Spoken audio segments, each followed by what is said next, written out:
บายดีสวัสดีเด้อพี่น้องสบายดีจ้ามิวกี้สบายดีจ้าปลาลุงก่อนไว้นกมืองั้นสบายดีจ้าปลาลุงมิวกี้สิไปใช่บุรีมิวกี้สิไปวัดบ่สิพากันไปใส่บาตรวันศีลแบ่เล่นโคโค่มิวกี้สิไปวัดนี่แม่มันกินตัวนั้นเลยพอเด้อลูกตัวนี้เอาไว้ใส่บาตรเป็นกล่องน้อยๆจักว่าสิไปกินอีกจังอันเดียวกันแหละแต่ของซื้อมาให้เมื่อกี้ต่างหากอยู่บ่แม่เบิ่งแม่สิไปใส่บาตรตัวนี้เด้อีหล่ากินแห้งกล่องใหญ่แห้งแซ่บเห็นบ่เงาะเลยเสื้อบ่เพื่อได้ใส่บาตรนี่นุ่ม3 กล่องไปใส่บาตรนี่เป็นอะไรบรรยากาศตามชนบทของเฮาเนาะมิวกี้ฮะเงาะบ่ได้มีสาระไปสั่งเงาะแล้วก็อยากไปน้ำคน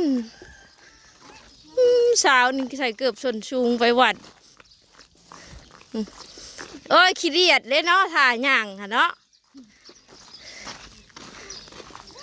อันนี้เห็นบ่มีอยากไปน้ำไผ่บ่ได้ขี่เงาะวันเช้าอันนั้นอีก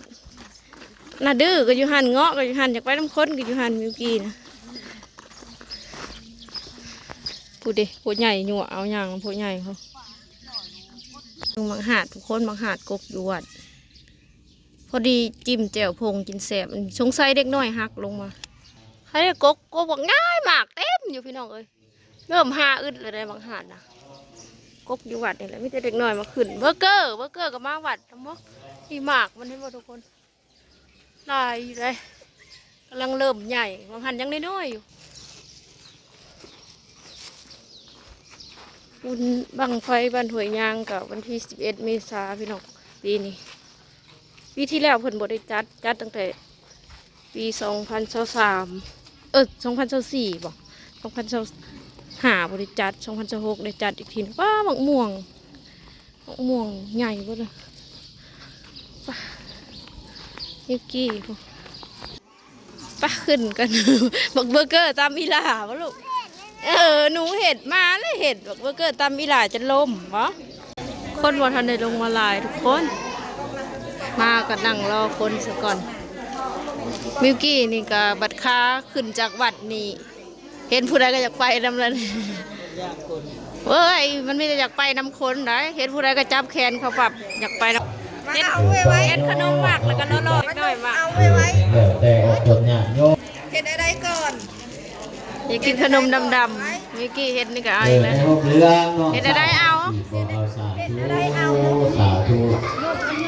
ไปก็จะเจ็บขามากก็จะเจ็บแขนมือแจ่มตาใสหลับลืม4 บาทเอาอย่างเงี้ยปังลำหน้าบูดแม่ร้อง10,000 กีบสาธุเห็ดได้เอาสาธุจะไข่เรียกน้ำตาเลือดนั่งน้ำสาวแอร์ผู้เช็ดน้ำตา10,000 กีบน้ำถอย10,000 กีบน้ำเทศ9,000ในเวลาใส่บาตรอย่างน้ำติโกรัมปานาลาวากาอาตถานาคังพันติสุตัตตาอิทินาสิตาวาโมเอนโทตันเตสสะภวตุเตสยามังคาลานินาลากิลิงคสาวลังอาติมัตตภูตังชาวกิจักกมาสเนวาสิทาลุนันตังเนตังภูเสสิตาวาโมเอนโทตันเตสสะภวตุเตสยาลานิอิโยสนาปทังคุลิมาลาวันตังอิติปิสังกตมโนสิตาวาโมเนโตตันเตสสะเอสญามังคาลโยวาจะโนมีเวลาไปโยมมาเพียนสอบของทุกนะผู้นำนาพาเตรียมซ่อมกองอีตุ่มเตรียมใส่งานบุญบังไฟทุกคนเป็นตัวก็สิเป็นงานบ้านนอกกับบ้านใหญ่นอกบ้านใหญ่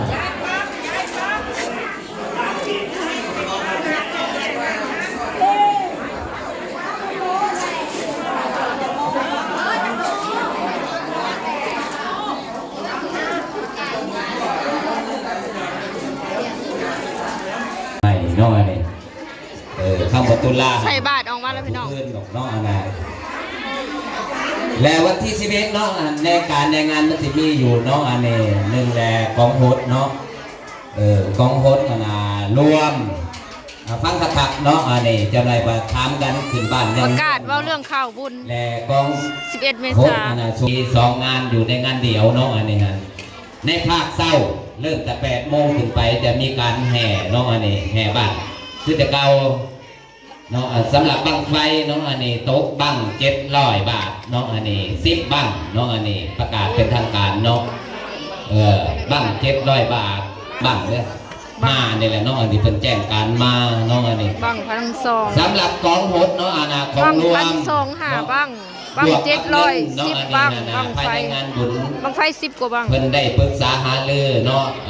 ตอนนี้ก็เลิกขึ้นจากวัดเลยมึงได้ไม่กี่กะ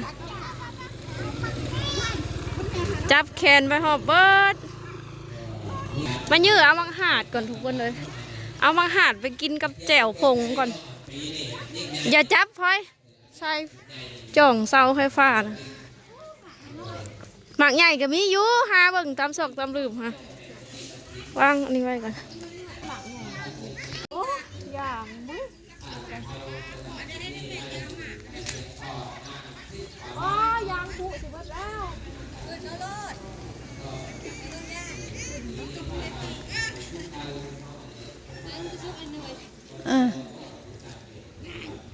มันยอดสิหัวได้ลูก นี่นะพลอยยางมันถึงหัวพลอยตามสมนี่บ่ให้ว้าวได้นี่ก็ได้สำ พอแล้วกินเบิดบ่ สมแห้งนะ น้องม่วงก็มีมันแน่น มันเพิ่มพูนจังแซ่บ เนาะมันจังเนื้อจังหัวน่ะเนาะ เปื่อยๆเนี่ยเด้ มาหาดพี่น้องถ้ามันทุกข์จังหน่อยมีเริ่มกอง เอ้ยให้วิวใช้กินแน่ กินนะยางเปล่าย่านยางมันบอกไปมึงไป ไปเพิ่น เบิ่งมิวกี้อยากไปน้ำพุนั่นอยากไปนี่พวกนี้หยวกขึ้นรถน้ำชาแพนมึง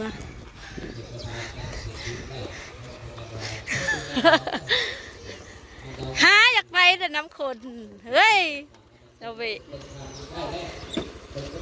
ไปแต่น้ำคน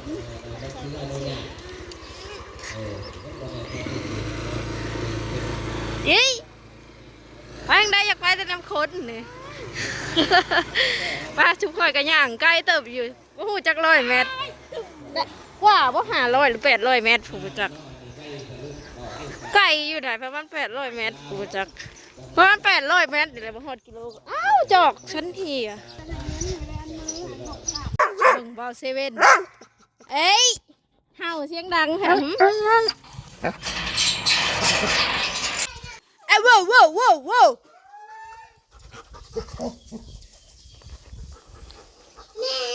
พูดหาดกูเอาว้าวว้าวว้าวว้าวเอาว้าวว้าวว้าวพ่อชายมันยังมาฮอด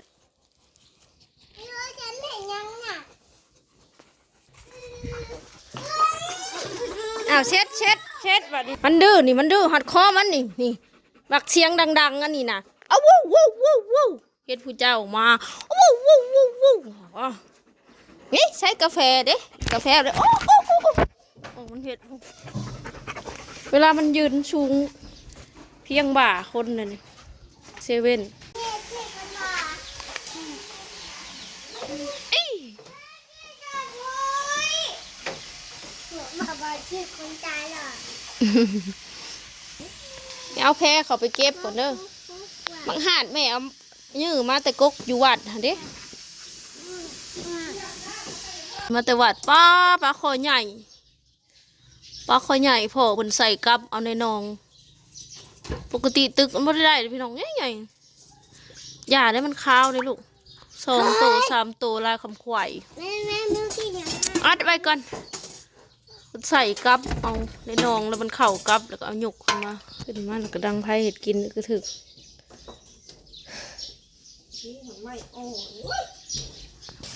คนโซแพนสีแกงเห็ดบอซื้อมาแต่ตลาดดงซื้อมาแต่รัก3ได้ผ่านวานนี่ก็สมข่อยแกงละไม้หน่อยนะโอ้ ยเห็ดเพืองน้อยหนึ่งเป็นเป็ดอมน้ำเน่าบนละแพนเอ้ยมึงซื้อมือใดอันนี้นะมันอมน้ำมันอยากเน่าได้คำลายมือไปจิแกงเมนูเห็ดมีเห็ดหูนูสดแกงใส่น้ำกันหาแซ่บ กินข้าวแล้วก็ห้อยตั้งไว้นี่เมื่อคืน ตำเป็นแข็งอันนี้ตีมันนี่ตึกเอาไว้ได้แล้วปลาคอใหญ่เลยแกงเห็ดกินข้าวเช้า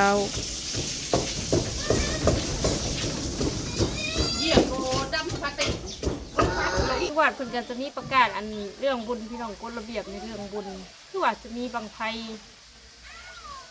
บังละ710บังบ่แล้วก็บังละ1,200บังละ1,200 5บังหรือ3บังนี่แหละ5บ่ถึงเพิ่นว่าเนาะก็เพิ่นก็เก็บเงินกันเทื่อละ400,000กีบพี่น้อง400,000กีบประมาณจักร้อยก็บ่แน่ใจคือกันเนาะเพราะว่า1,000 บาทซุมื้อนี้ได้ประมาณ600,000 ประมาณนั้นพี่น้องแต่ละมื้อมันก็บ่คือกันเรทเนาะบุญบ้านเฮาก็11เมษายนพี่น้องบุญบั้งไฟนั่นแหละเก็บเงินเทื่อละ400,000กีบอันน้ำดื่ม2แพ็คน้ำดื่ม2แพ็คเนาะก็ประมาณนั้นแหละก็แต่ว่าเพิ่นจะบ่ได้ให้แบบเทคกลางแจ้งหรือว่าเทียนวัยรุ่นพาไปกินเบียร์แล้วก็เต้นกันเนาะบ่มีแบบสันจะมีแต่ลำวงผู้เฒ่าท่อนลำวงสามัคคีแบบว่าท่อนร่วมกันแบบนี้นะพี่น้องก็คุณแหละวันที่11 เมษายนได้ถ่ายทำบรรยากาศให้พี่น้องได้เบิ่งเนาะโอเคพี่น้องสำหรับคลิปนี้ก็ประมาณนี้กับบุญยังไงน้องไปวัดไปว่าวันเผาวันชินปกติเลยขอบคุณพี่น้อง FC เบอร์สุดคนเด้อไปหากินข้าวกินน้ำกันไปแล้วคลิปนี้ก็ได้พี่น้องสบายดีเด้อพี่น้องเลย